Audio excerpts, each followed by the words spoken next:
Dear students, in this unit we will talk about some more derived traits which plants have derived with the process of evolution through the course of time. Now, many land plants, they produce secondary metabolites or secondary compounds. They are called secondary compounds because they are synthesized as a secondary metabolite. Basically the chemical reaction takes place to synthesize a main compound or main metabolite. But other than main metabolite, this reaction also synthesized some compounds which are the byproduct of that chemical reaction. Those byproducts are known as a secondary compound or secondary metabolites. The examples are different alkaloids, terpenes, and tannins. These secondary metabolites, they help the plant to defend against the herbivores and different parasites.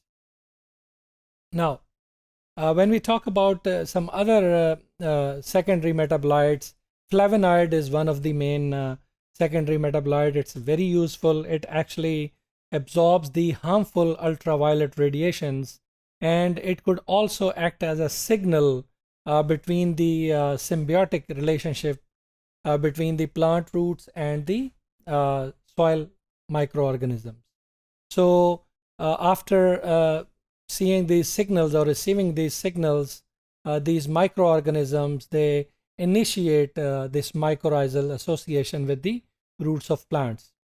Then some other phenolic compounds which are also produced as a byproduct or secondary metabolite, they help to evade the attack by the pathogen microbes on these plants. Other than these, we have some other traits which have also been derived by the plants.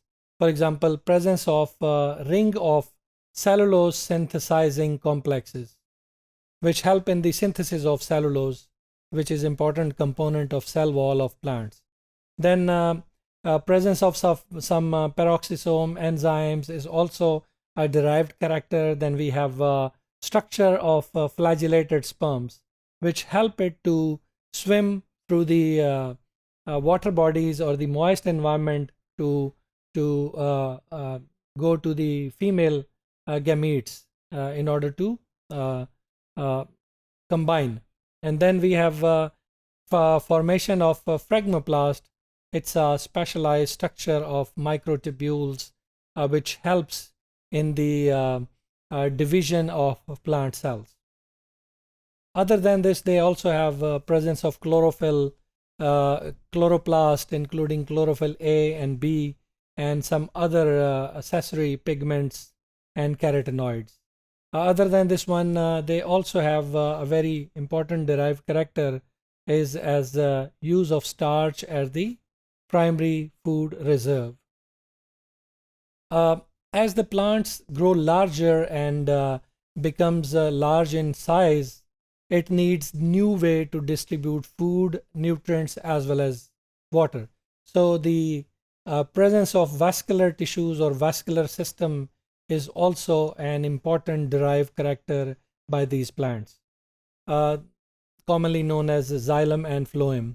Then they also have certain hormone systems which act as a coordinated system between the different parts of the plants, as well as they have special role in the growth and development of these plants.